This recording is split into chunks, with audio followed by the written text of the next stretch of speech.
Cheddar, sponsored by Ally. Ally is a leading digital services company with a simple mission to do seriously anything for their customers, and that's how to do it right. Well, this year may seem like it's already flying by, but it's still early enough for a little career refresh.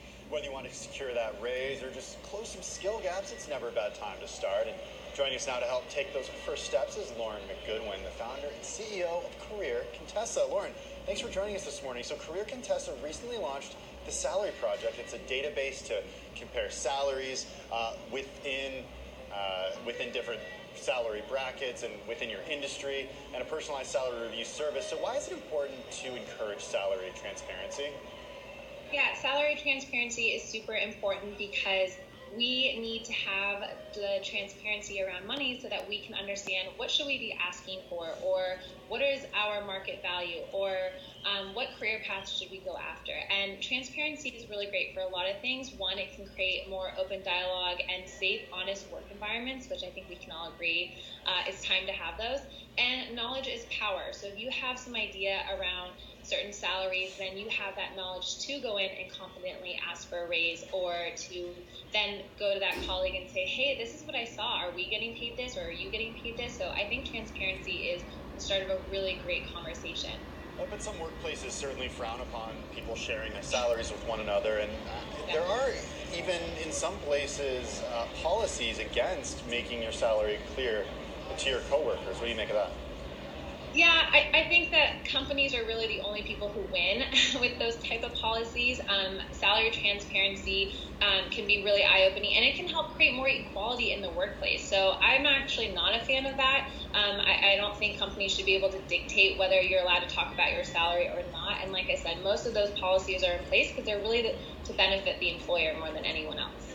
Of course, we've seen the Me Too movement here, Time's Up movement as well, be present in many industries, not just Hollywood, even though in some ways it did emerge out of the Hollywood movement, or the Hollywood industry, that is. When it comes to closing the gender pay gap, are there any tips that you have, any advice you have for women who feel like they should be getting paid more, or they should have a different title than what they currently have at their job? Yeah, and if you feel like because of the Me Too movement, or you started to ask questions and you say, hey, there's just these discrepancies here and something's not right, I would say go out and start having real conversations with people. What you hear on the news or reported or through online systems is great. It's a great place to start the conversation, but go out and talk to people who are in your job title, your job function, people who work at your company, and start saying to them, hey, what exactly, can you tell me what your day-to-day responsibilities are? Because your job title is different than mine, but I'm not sure how that is. Or would you mind sharing with me a ballpark of, or the range of your salary? Because I'm thinking that maybe there's I'm underpaid, and I would like to make sure that I'm aware of what the market value is here in this company for that role. So I'm hopeful that the Me Too movement has actually started a conversation around transparency and how it can really help. And so I'm hopeful that it will trickle into other parts, not just in other industries, but the transparency part of it will trickle into other parts of our companies as well. Well, transparency is certainly part of it, but negotiating is a whole other element to this. So, Lauren, what are some unique approaches that people should take when trying to negotiate a higher salary with that person who is the decision maker? Yeah, so the first thing I would recommend is you need to shift your mindset. Your self-worth does not equal your net worth. And I think that's really difficult because when you go in for a salary negotiation, it can feel super personal. You as a human are already fantastic and brilliant and amazing. Your net worth, or the value that we are willing to pay for your skills, is around the skill set, your market value for your skill set. So my tips are, first, start with a healthy mindset.